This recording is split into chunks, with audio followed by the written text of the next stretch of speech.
Livro Sedentos por Avivamento. Por que ainda tarda o pleno avivamento? De Leonard Ravenhill, capítulo 3. Sodoma não tinha Bíblia.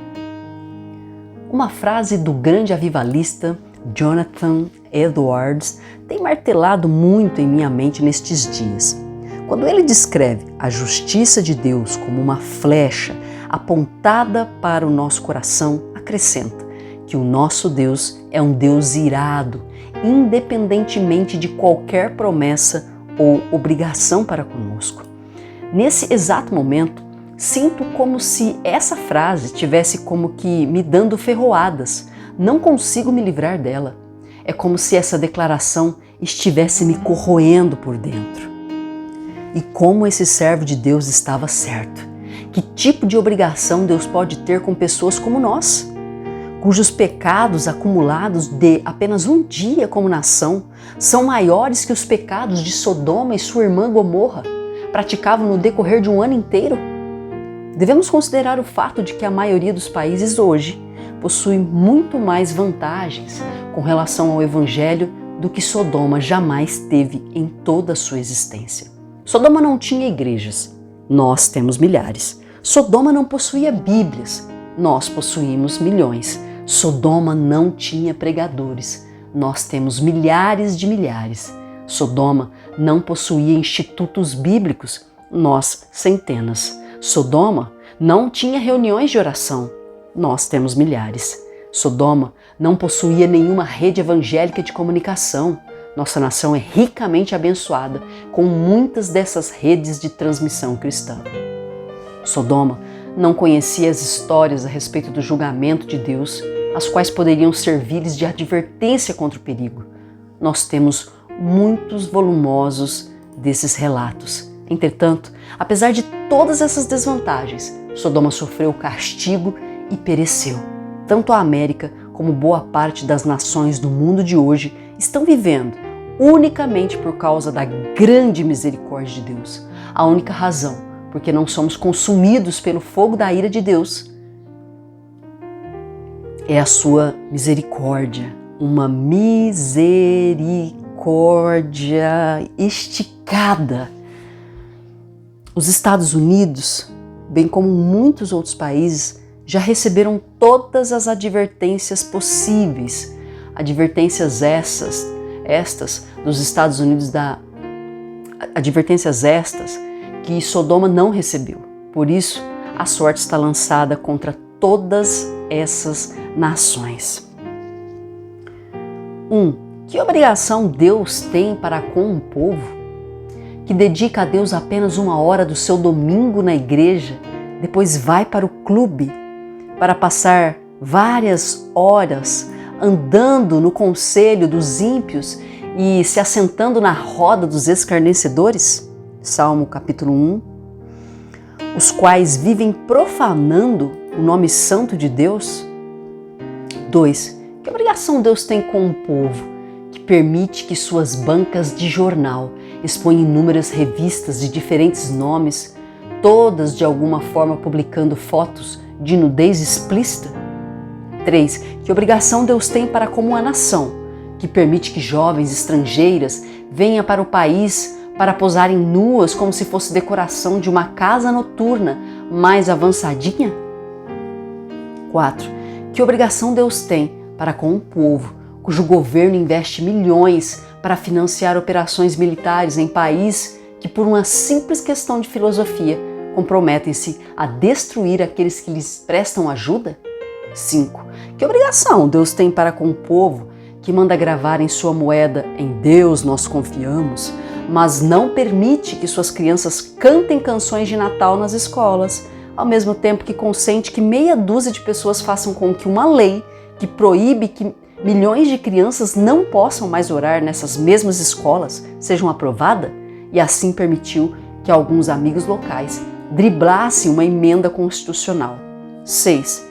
Que obrigação Deus tem para com uma nação onde vive uma boa parcela de gente menos favorecida, mas que gasta 4 milhões de dólares em uma única tarde patrocinando uma corrida de carros? Estatística da Associação Billy Graham. 7. Que obrigação Deus tem para com uma nação que gasta mais por ano com comida de cachorros do que com a propagação do Evangelho?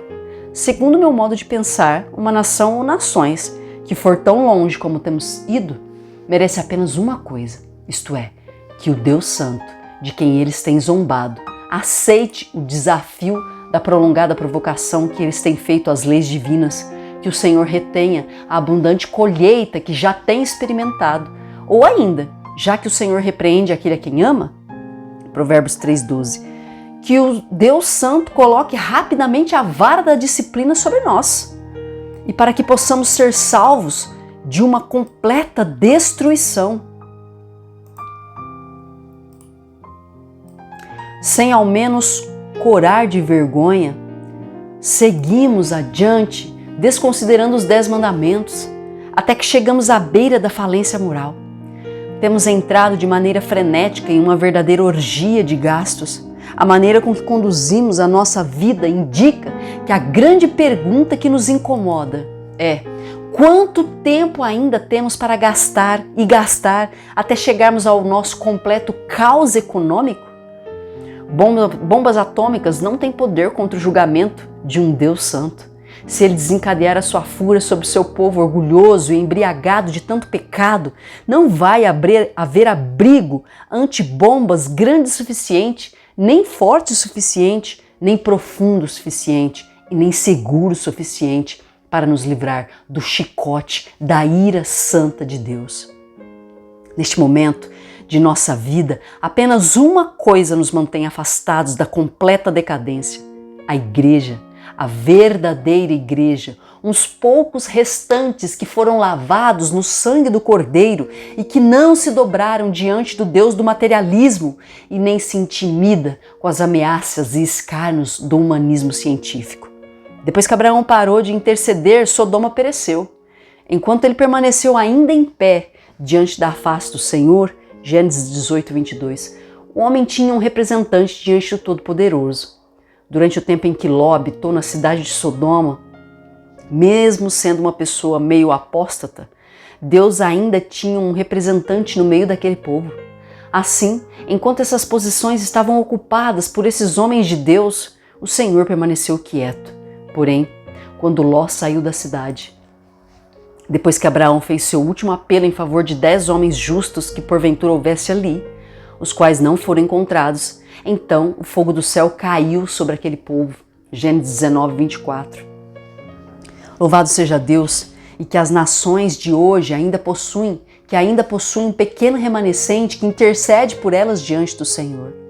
Irmãos, orem como fez o salmista: ó pastor de Israel, dá ouvidos, tu que guias a José como a um rebanho, que te assentas entre os querubins, resplandece, ó Deus, faz resplandecer o teu rosto e seremos salvos.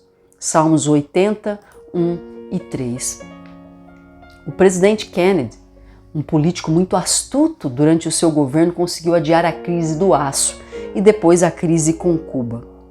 Contudo, nenhum presidente, nem todo o poder ou a força poderão evitar a ira divina. Unicamente o arrependimento de uma igreja quebrantada e contrita poderá fazer isso. Se Deus amarrasse a pedra de moinho no nosso pecado ao redor do pescoço dessa geração e nos lançasse no mais profundo do abismo, isso seria apenas o que nós, com toda a justiça, merecemos. Os pecadores não têm consciência dessa terrível verdade e nem creriam se alguém lhes falasse dela. Neste momento, a igreja é o sal da terra que continua salvando as nações. Por isso, crentes, levantem-se, comecem agora a vigiar, chorar, trabalhar e a guerrear em favor dos perdidos.